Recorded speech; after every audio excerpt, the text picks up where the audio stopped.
बिस्मिल्लाहिर्रहमानिर्रहीम। अस्सलाम वालेकुम। आई एम ख्वाजा मोहसिन इनाम। स्टूडेंट्स, इस लेक्चर में हम ट्रिग्नोमेट्री के कुछ मज़ीद बेसिक कॉन्सेप्ट्स डिस्कस करेंगे। ये कॉन्सेप्ट्स हमें एक्सरसाइज 9.4 और इसके बाद रिमेनिंग ट्रिग्नोमेट्री में काम आएंगे। तो आइए शुरू करते हैं। स्टूडेंट्स, मैं लिख रहा हूँ x² - 4। मेरा सवाल आपसे ये है कि क्या ये इक्वेशन है? The answer is no, it is simply a mathematical expression. अगर इसे इक्वेशन बनना है तो इसमें दो स्टेटमेंट्स का इक्वल होना नजर आना चाहिए। यानी अगर मैं इसे लिख दूं कुछ इस तरह से, तो अब ये एक इक्वेशन है। एक और अंदाज भी हो सकता है इसे लिखने का, x² - 4 is equal to x² - 4 को आप सिंप्लीफाई कर लें। a² - b² के फॉर्मूला से अगर आप इसे सिंप्लीफाई करें स्टूडेंट्स, तो हम इसे लिख सकते हैं x + 2 × x - 2। ये भी एक इक्वेशन है, लेकिन मैथ्स में इन दोनों इक्वेशंस में फर्क है। ये दोनों इक्वेशंस हैं, हम सिंपली इसे कहते हैं इक्वेशन और इस टाइप की इक्वेशन को हम कहते हैं आइडेंटिटी। आइए इनका फर्क और इनकी डेफिनेशंस देखते हैं। सबसे पहले हम देखते हैं equation.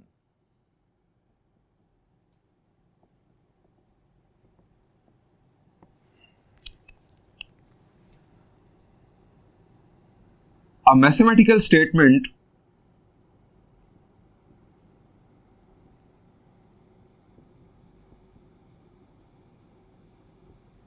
that two expressions are equal। आप ये भी कह सकते हैं कि एक ऐसी मैथमेटिकल स्टेटमेंट जिसमें हमें साइन ऑफ इक्वालिटी नजर आए, लेकिन दो स्टेटमेंट्स हों उसके अंदर। A mathematical statement that two expressions are equal। Examples: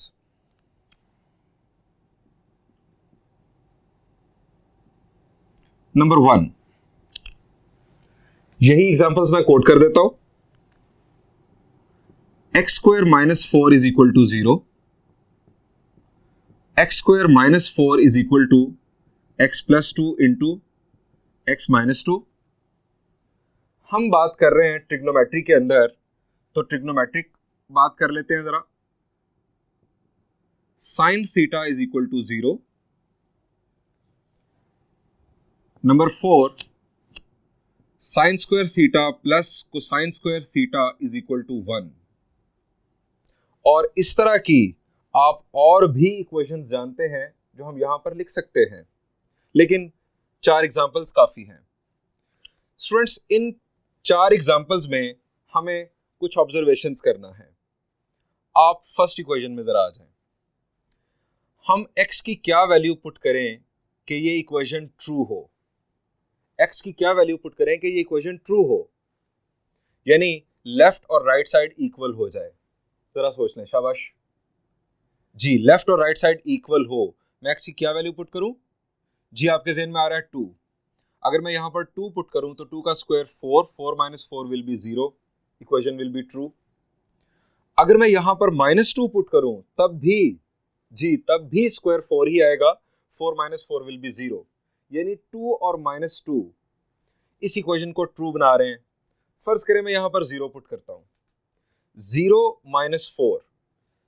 अब 0 - 4 -4 क्या 0 के इक्वल होगा? आप यहां पर 1 पुट करें, 3 पुट करें, 5, 7, 2 और -2 के अलावा कोई और वैल्यू पुट करें, ये इक्वेशन ट्रू नहीं होगी। ये सिर्फ और सिर्फ 2 और -2 के लिए ट्रू है। आप जरा थर्ड इक्वेशन में आ जाएं। Sine theta is equal to 0। अब थीटा की कोई भी वैल्यू हो सकती है, कोई भी वैल्यू, 0, 30, 45, 60, 90 मिसाल के तौर पर। लेकिन ये इक्वेशन कब ट्रू होगी? थीटा को मैं क्या पुट करूं? ये थीटा वेरिएबल है कि साइन 0 आ जाए। जी, आप जानते हैं कि साइन 0 कहां होता है?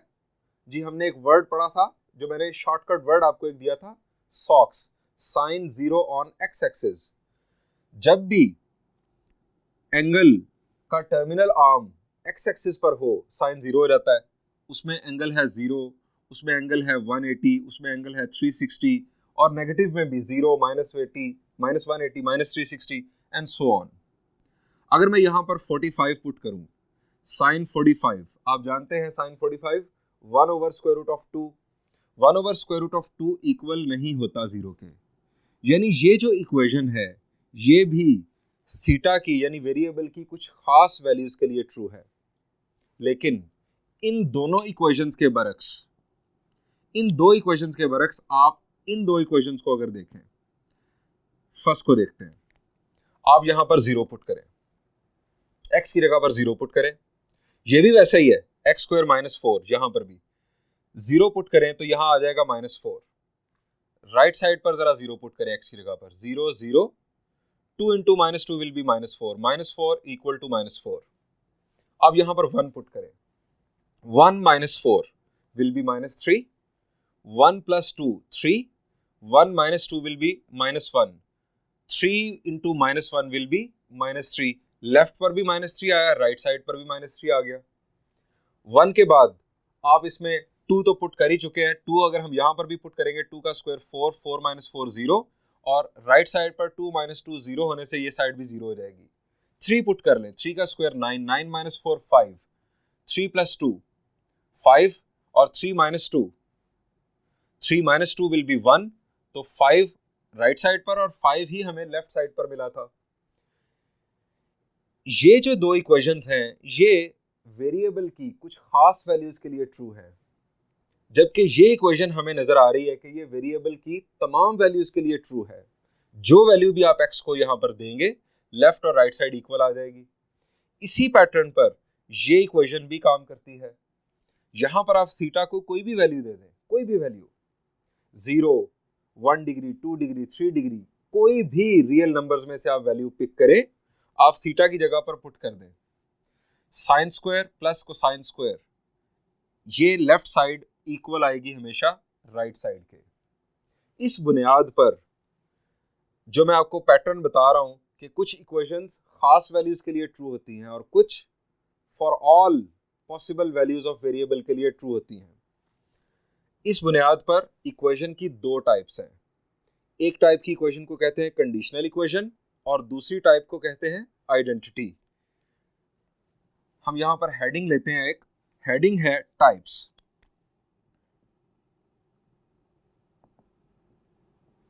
यानी इक्वेशन की हम देख रहे हैं types. Number one is called conditional equation. Conditional equation, an equation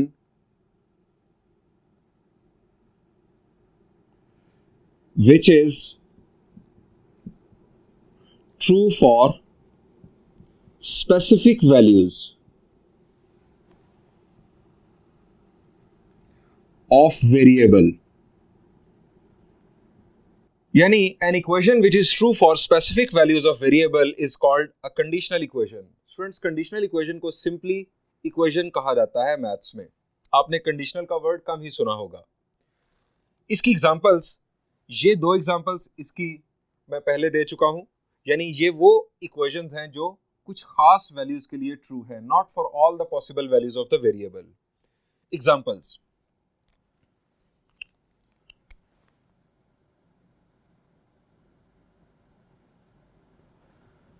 number 1 वही कोट कर देता हूं पहले मैं, ताकि क्लासिफिकेशन वाज़ेह हो जाए। Number 2 sine theta is equal to 0।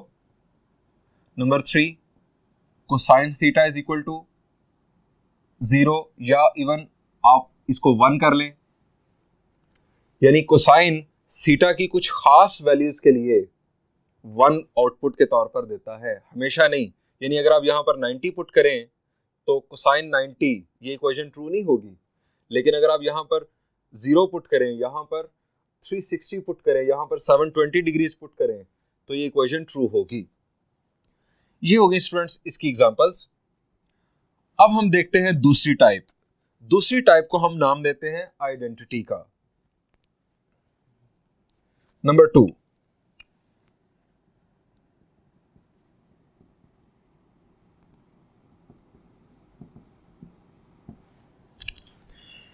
An equation, यानी बुनियादी तौर पर यह भी इक्वेशन ही है। An equation which is true for all the permissible values of variable is called an identity.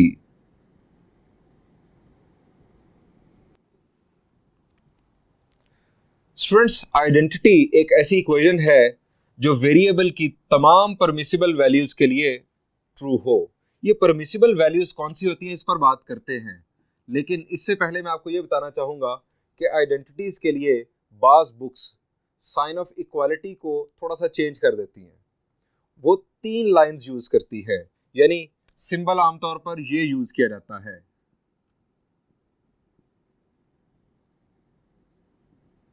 ये सिंबल यूज किया जाता है आमतौर पर आइडेंटिटी के लिए बाज बुक्स में, लेकिन हमारी text book simple equation sign ही यूज करे, यानी ये सिर्फ 2 लाइंस ही यूज की जा रही हैं।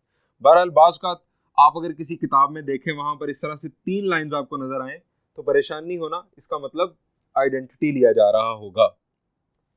इसकी एग्जांपल्स देखते हैं।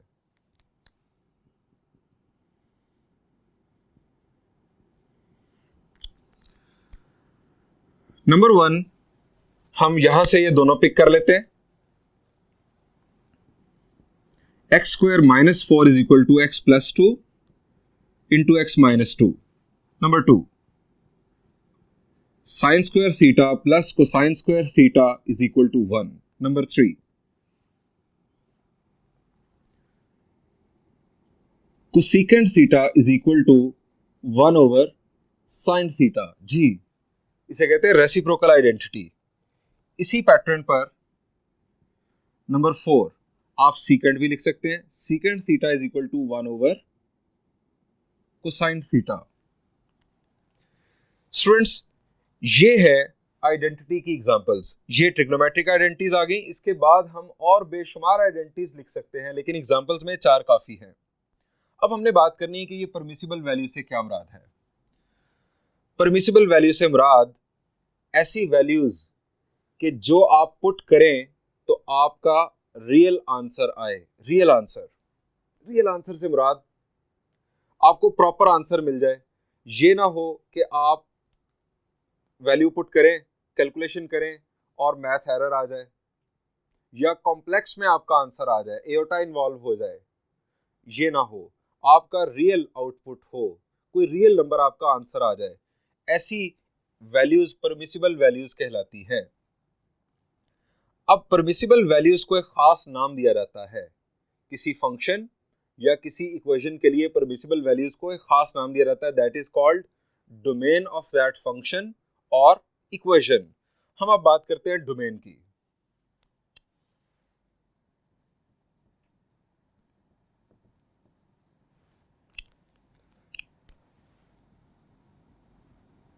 The set of input values. मैं यहां पर वर्ड परमिसिबल अगेन यूज कर सकता हूं, लेकिन आमतौर पर टेक्स्ट बुक्स में वर्ड इनपुट यूज किया जाता है। The set of input values for which a function और इक्वेशन is defined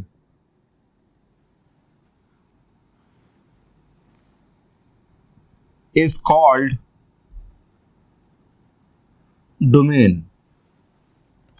डोमेन उन इनपुट वैल्यूज का सेट है कि जो आप किसी फंक्शन, यहां पर हम बात करें ट्रिग्नोमेट्रिक फंक्शंस की, किसी फंक्शन या किसी इक्वेशन में पुट करें तो आपको रियल आंसर मिले।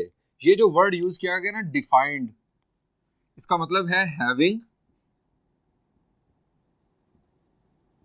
Real answer.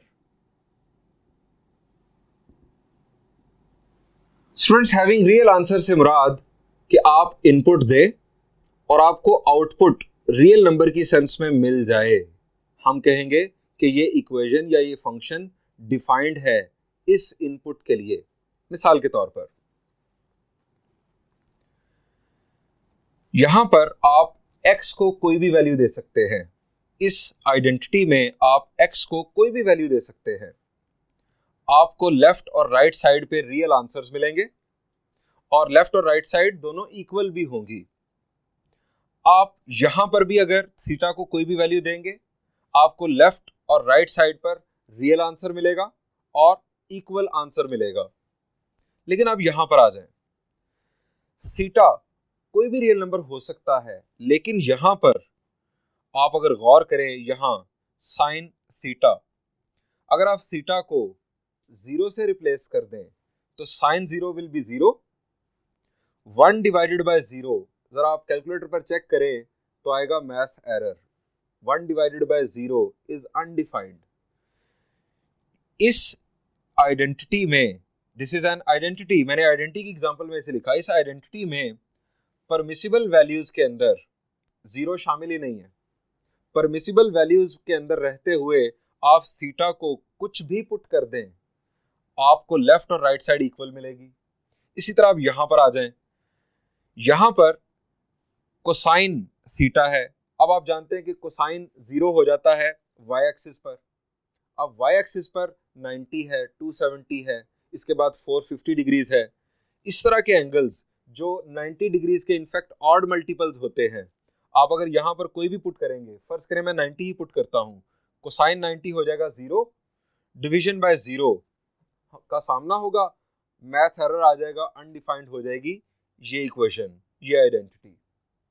सो इसका मतलब ये हुआ कि इन इक्वेशंस की जो डोमेन है, वो जो फर्स्ट टू हैं, इनकी डोमेन तो ऑल रियल नंबर्स है। आप एक्स या थीटा की जगह पर कुछ भी पुट कर सकते हैं, लेकिन यहां पर हमें कुछ रिस्ट्रिक्शंस लगानी होंगी।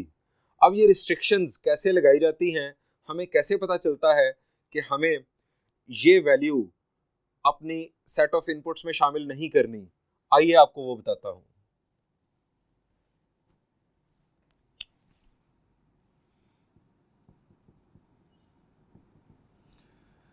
Criterion to find domain. Students, इसके लिए मैं एक एग्जांपल लूंगा। फर्ज करें कि आपके पास है 1/x, 1/x लिखा हुआ है। आप x की जगह पर कोई भी वैल्यू पुट कर सकते हैं सिवाय 0 के। हम अगर इस एक्सप्रेशन के लिए डोमेन लिखें तो वो होगी x belongs to set of real numbers but x should not be 0।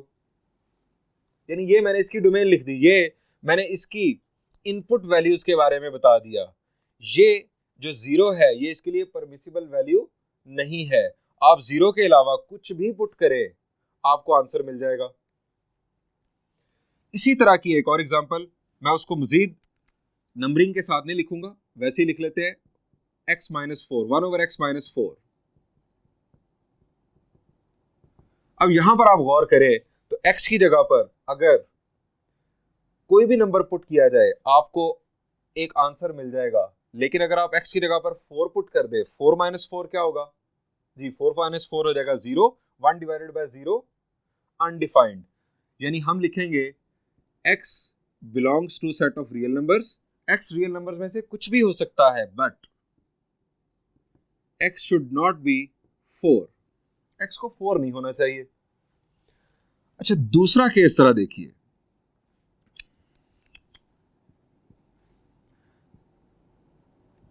Square root of x, square root of x।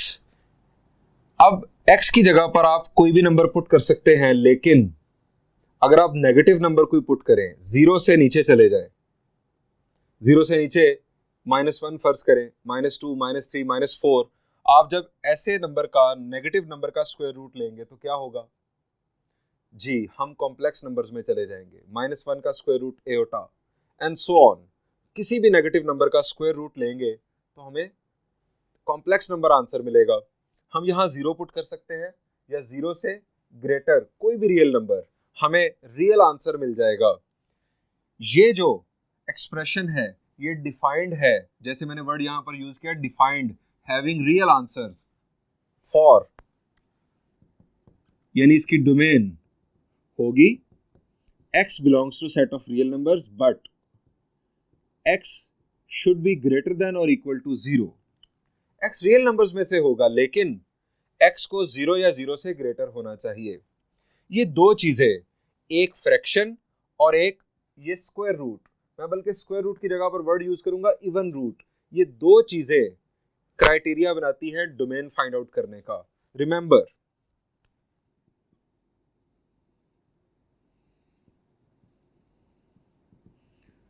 Number 1 मैं रेड कलर में लिखूंगा ताकि आप इसको खास तौर पर पल्ले बांधें।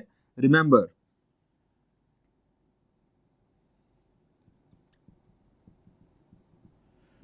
Division by 0 is not allowed. Number 2, किसी भी इक्वेशन या किसी भी फंक्शन में division by 0 is not allowed. Number 2, even root of a negative number is not allowed. किसी भी नेगेटिव नंबर का इवन रूट, मैंने वर्ड यूज कर लिया यहां पर, मैंने स्क्वायर रूट वर्ड यूज नहीं किया स्टूडेंट, सिर्फ स्क्वायर रूट नहीं, 4th root, 6th root, 8th root, आप अगर किसी भी नेगेटिव नंबर का लेंगे तो वो कॉम्प्लेक्स आंसर आ जाएगा। हाँ, क्यूब रूट आप -1 का लें तो आंसर -1 आ जाता है, यानी ऑड रूट्स जो हैं वो जायज हैं नेगेटिव नंबर्स के, लेकिन इवन रूट जो है उनसे मसला होता है। आप किसी भी नेगेटिव नंबर का इवन रूट नहीं ले सकते। पहली सूरत में डिवीजन बाय जीरो से हमें अनडिफाइंड आंसर मिलता है, जबकि नेगेटिव नंबर का स्क्वायर रूट लेने से या इवन रूट लेने से हमें कॉम्प्लेक्स नंबर्स का सामना होता है। दोनों सूरतों में हम उस इक्वेशन या फंक्शन को undefined, having no real answer consider करते हैं। हमने अब बढ़ना है ट्रिग्नोमेट्रिक फंक्शंस और ट्रिग्नोमेट्रिक आइडेंटिटीज की डोमेन की जानिब। आइए देखते हैं स्टूडेंट्स, ट्रिग्नोमेट्रिक फंक्शंस और कुछ बेसिक आइडेंटिटीज की डोमेन की बात करते हैं। Number 1, sine theta.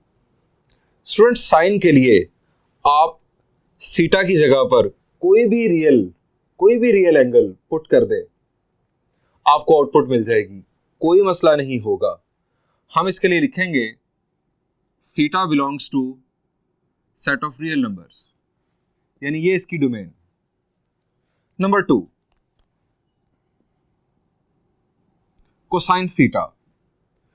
Cosine theta भी बिल्कुल साइन थीटा की तरह बिहेव करता है। आप थीटा को किसी भी रियल नंबर से रिप्लेस कर दे, आपको रियल आउटपुट मिल जाएगी।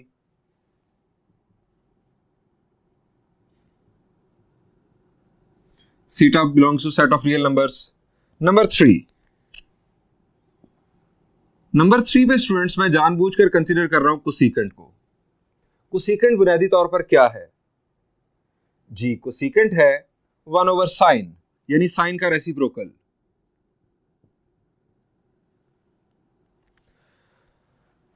अब यहां पर आगे फ्रैक्शन।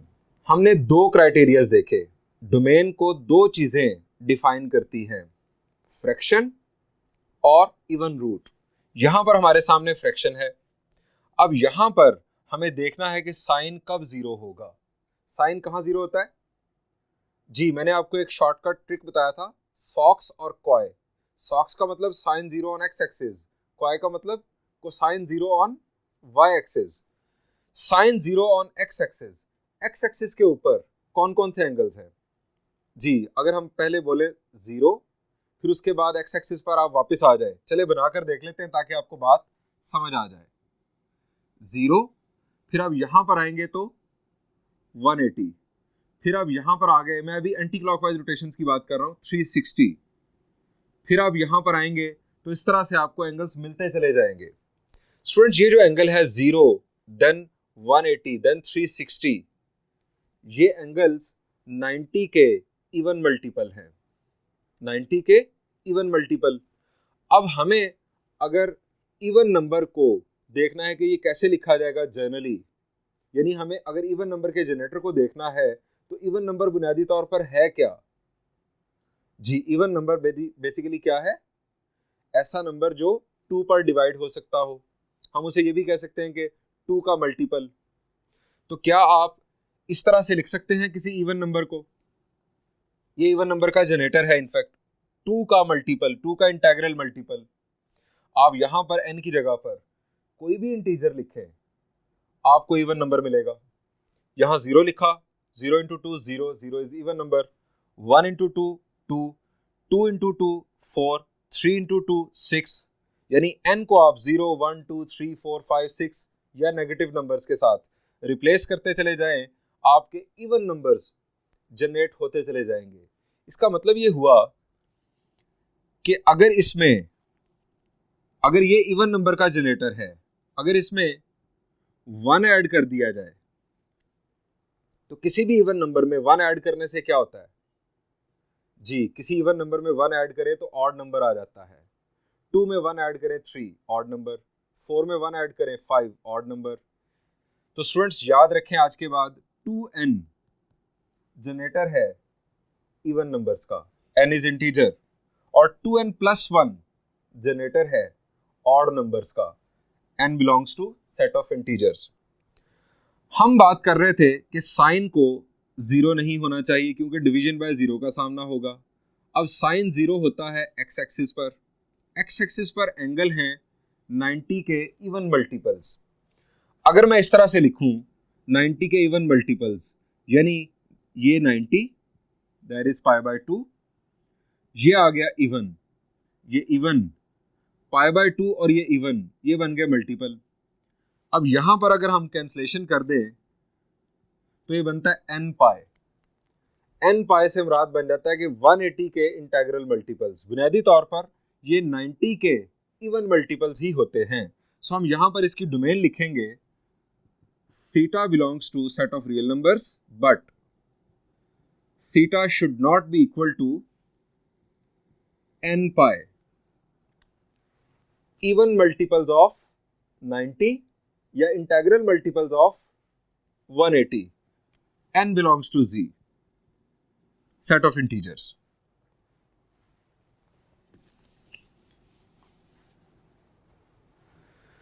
स्टूडेंट्स, इसी पैटर्न पर नंबर 4 मैं कंसिडर कर रहा हूं कोटेंजेंट।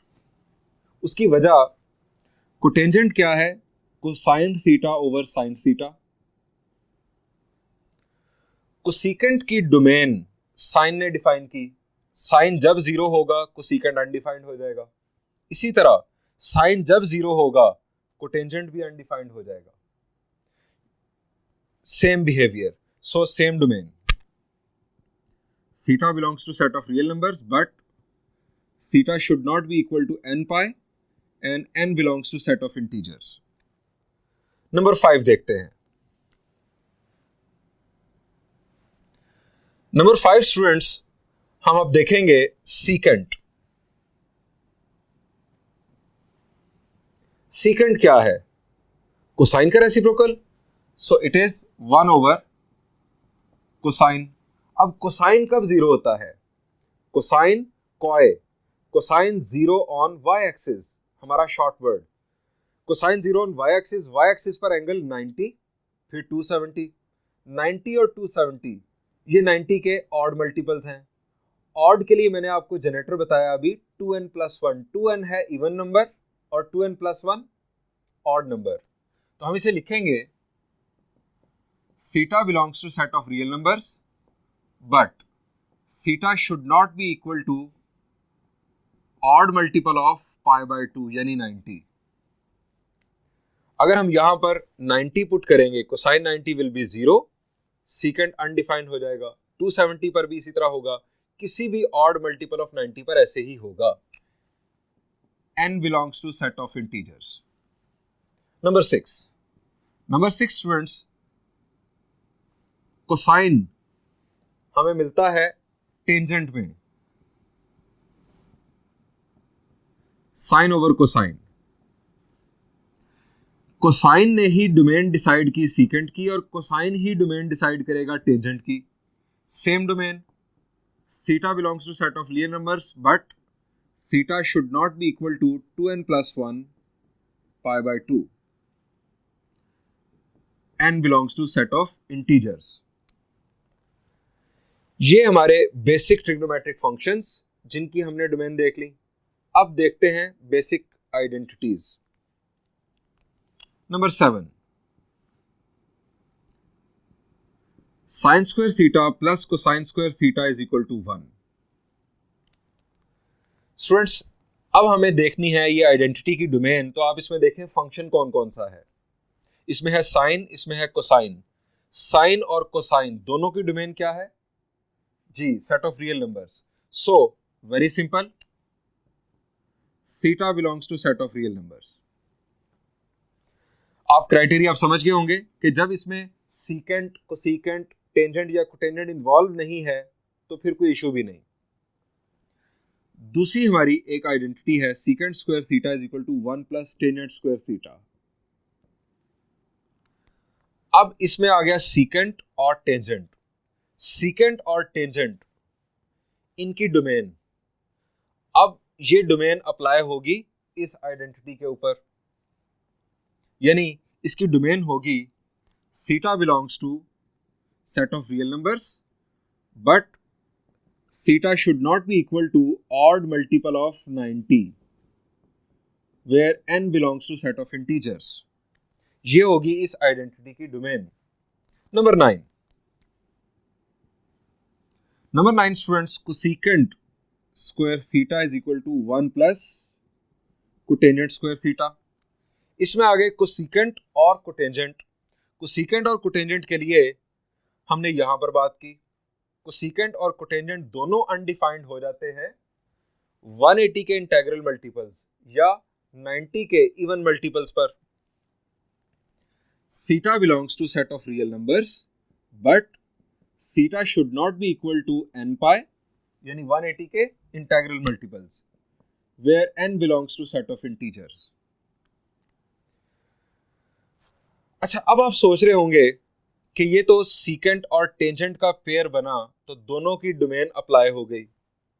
कोसेकेंट और कॉट का पेयर बना तो दोनों की डोमेन चूंकि सेम थी अप्लाई हो गई। लेकिन अगर किसी आइडेंटिटी या किसी इक्वेशन में मिक्सिंग हो जाए, यानी सीकेंट के साथ कोटेंजेंट आ जाए या टेंजेंट के साथ कोसेकेंट आ जाए, यानी मिक्सिंग हो जाए, दो टाइप्स की डोमेन सामने आ रही हों, तब हम क्या करेंगे? आइए एक आइडेंटिटी आपके साथ शेयर करता हूं। यह है बुनियादी तौर पर first problem of exercise 9.4। Students, first problem of exercise 9.4 उसकी डोमेन देखते हैं।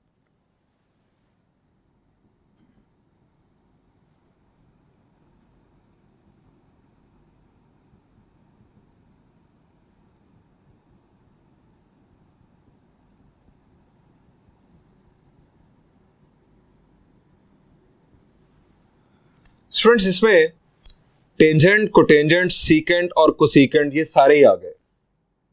ऐसी सूरत में अब हम क्या करेंगे? हम सब के लिए देखेंगे कि नॉट अलाउड क्या है। सबका नॉट अलाउड देखेंगे, सबके लिए नाजायज इनपुट्स देखेंगे, जो इनपुट्स इनके लिए जायज नहीं हैं।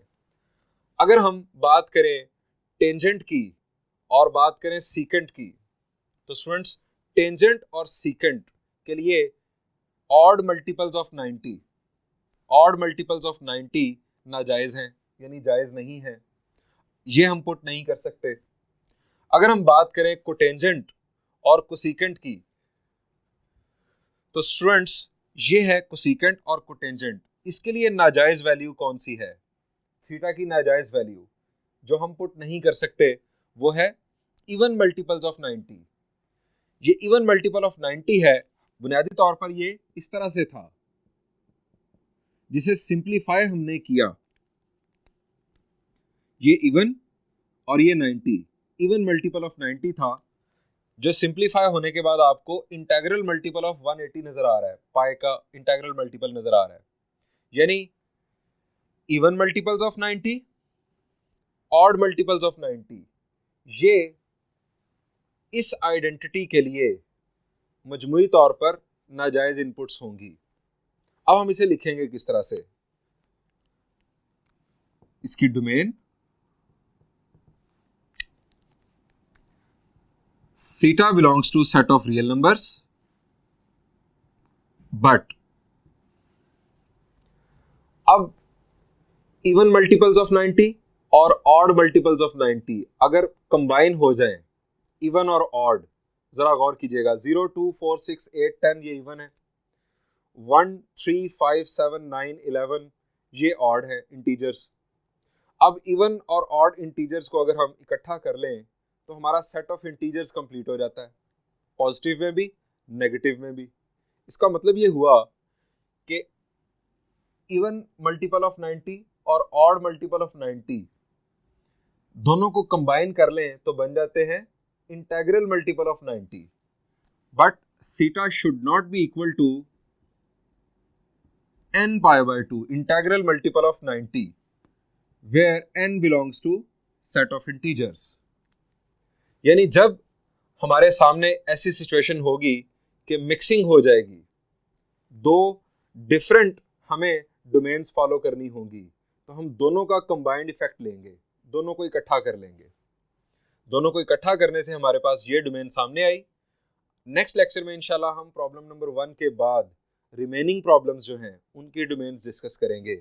स्टूडेंट्स, इन डोमेन वैल्यूज को, जो बेसिक ट्रिग्नोमेट्रिक फंक्शंस की डोमेन्स हैं, ये अगर आप याद रखेंगे तो हमें आइडेंटिटीज की डोमेन डिसाइड करते हुए कोई मसला नहीं होगा। Thank you, Allah Hafiz.